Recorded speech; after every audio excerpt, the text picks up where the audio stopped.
আসসালামু আলাইকুম সবাইকে। চলে এলাম আরেকটা নতুন ভিডিও নিয়ে। আজকে আমি যে রান্নাটা করেছি সেই রান্নাটা আমার কাছে এত তৃপ্তি সহকারে আমি খেয়েছি, মানে আমি কি বলবো যে মজা তো সবসময় হয়, সব রান্নাই মজা হয়, মজা না হলে তো আমরা খেতে পারি না, কিন্তু তৃপ্তি সহকারে খাওয়া সেটা একটা অন্যরকম। মানে আমি এইটার প্রতিটি বাইট আমি খেয়েছি আর আমার কাছে মনে হয়েছে যে রান্নাটা বুঝি আমার নানু করেছে। মানে আমার কাছে এত মজা লাগছে। তো আমি প্রথমেই যে ট্যাংরা মাছ ছিল সেগুলো, তারপর যা যা ইনগ্রিডিয়েন্টস আমি সাথে দিয়েছি সব কেটে একসাথ করে নিয়েছি।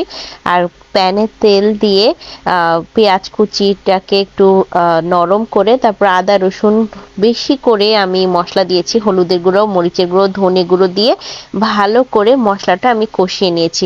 এখানে আমি লবণও অ্যাড করে দিয়েছিলাম। আর আমি সেই ট্যাংরা মাছগুলো কষাতে দিয়ে দিব।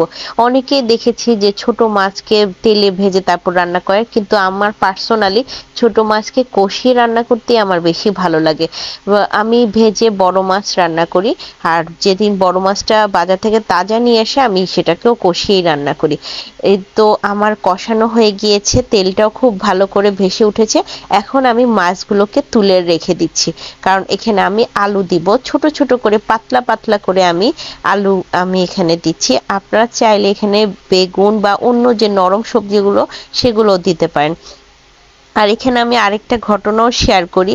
আমার নানু যখন করোনা আক্রান্ত হয়ে আমাদের বাসায় এসেছিল, মানে তার যে করোনা হয়েছে সেটা তো আর আমরা জানতাম না, মানে তাকে আর কি আমরা এনেছিলাম আমাদের বাসায় কোনো একটা কারণে। তো তো সেদিন যেদিন ওনার শ্বাসকষ্টটা উঠেছিল সন্ধ্যায়, উনি লাস্ট খাবার কিন্তু এই ট্যাংরা মাছের একটা তরকারি খেয়েছিল, কারণ আমার নানু সব খাবার খায় না, স্পেশালি ব্রয়লার মুরগি সে কখনোই খায় নাই। আর তার বাছা কিছু মাছ আছে সেগুলোই সে পছন্দ করে খেত। তো আমার আম্মু নানু আসার পর আমার আম্মু নানুর পছন্দের সবকিছুই বাজার করে নিয়ে এসেছিল। আর এই ট্যাংরা মাছটাকে আম্মু ছোট ছোট করে আলু আর বেগুন দিয়ে আম্মু খুব সুন্দর করে রান্না করে দিয়েছিল। আর নানু দুপুরবেলা লাস্ট খাবারটাই খেয়েছিল তার জীবনের, যেটা সে ট্যাংরা মাছ দিয়ে খেয়েছিল।